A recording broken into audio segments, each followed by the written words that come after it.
Why is it that Nikki Haley is still running for president of the United States?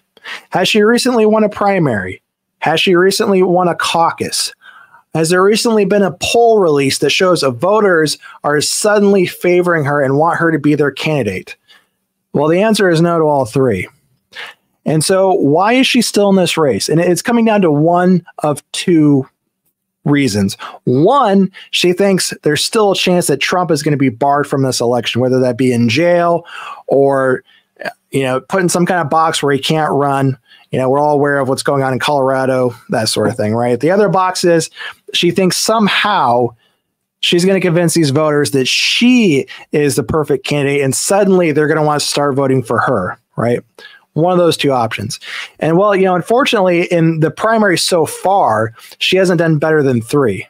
And recently, the Nevada primary, Trump wasn't an option in this primary, but there was an option of you could vote for Nikki Haley and you could select the vote of, I don't want to vote for any of these candidates. Well, Nikki lost by almost 30 points to the option of, I don't want to vote for any of these candidates. Yeah, so you would think that would be a message to her of what the voters want, right? And so I have a clip of this. It's pretty interesting stuff. So let's take a look, all right?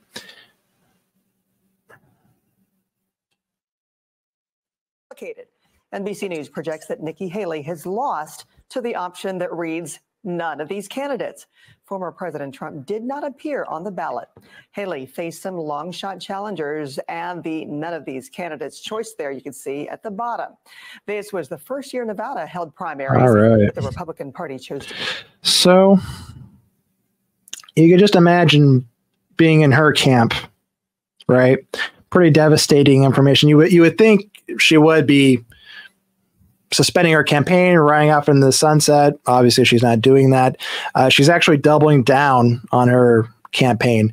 I read an article about her looking into Trump's old emails, texts, that sort of thing, trying to alienate him from his voters. This is all just normal stuff, politicians do.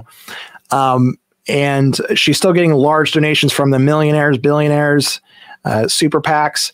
And there was also there was like a news conference of her saying, oh, I'm just getting started.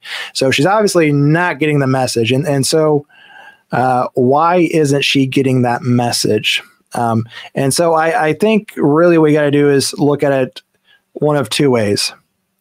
Either she's going to drop out when she knows for sure Trump is running, or he can't get barred or stopped or any of that stuff, or she's going to drop out when the South Carolina primary happens. And so the South Carolina primary is February 24th. And so I would think if she loses that primary, that's when she's going to drop out, because that's her home turf, right? Usually with these politicians, if they lose their home turf, they kind of look at it as, if I can't convince my home to vote for me, how could I ever hope to convince everybody around me, my neighbors around me in other states, to vote for me and support me?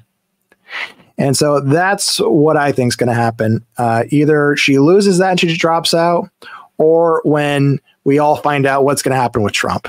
So one of those two options. I think no matter what happens, we have some interesting stuff in store. Nobody really knows what's going to happen. And so if I were you, I would be paying close attention to this. Okay. Because things are going to change. Who knows what's next, right? This is like a TV show, right?